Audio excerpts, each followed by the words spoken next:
Hola, amiguitos y amiguitas. En la lección de hoy vamos a ver aspectos relacionados con el verbo. Hablaremos de su definición, cómo localizar la raíz y desinencia de un verbo, qué es la conjugación verbal y la diferencia entre los tiempos simples y compuestos de un verbo. Lo primero que tenemos que saber es localizar qué es un verbo, y son aquellas palabras que expresan acciones, estados o procesos. Todos los verbos están formados por dos partes. Una llamada raíz o lexema, que es la parte del verbo que nos da el significado esencial y que no va a cambiar.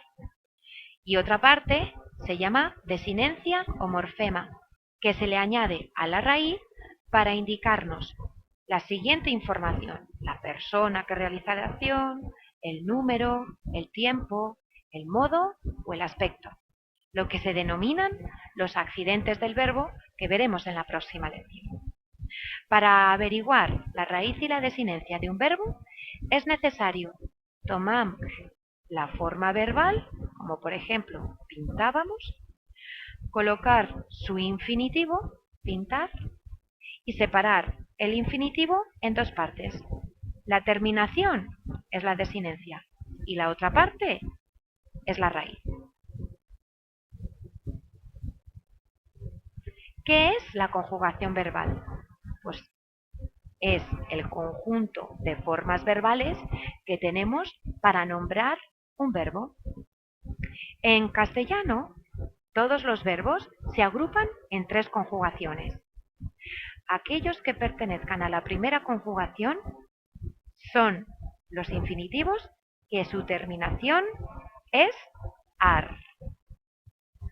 Los verbos que en infinitivo terminen en er pertenecerán a la segunda conjugación, y los que terminen en ir pertenecerán a la tercera conjugación. Aquí tenemos varios ejemplos de formas verbales. Por ejemplo, estas son todas las formas verbales que tenemos para emplear el verbo cantar o para conjugar el verbo cantar, que como veis su infinitivo termina en ar y pertenecen por tanto a la primera conjugación.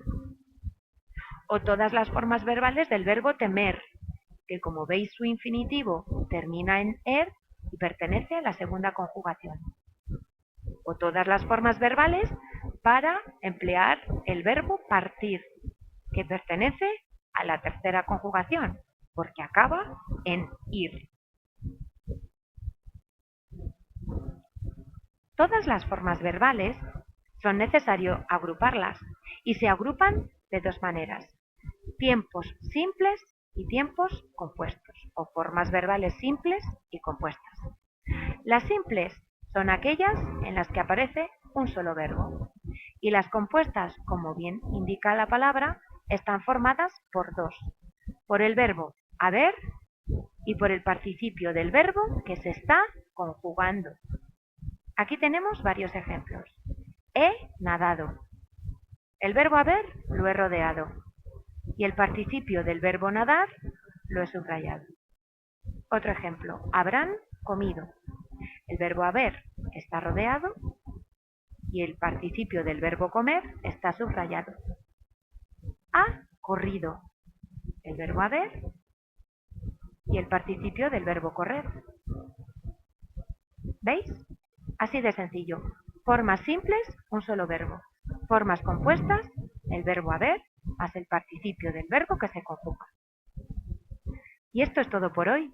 Espero que hayas podido aprender algo nuevo. Y si no, no pasa nada.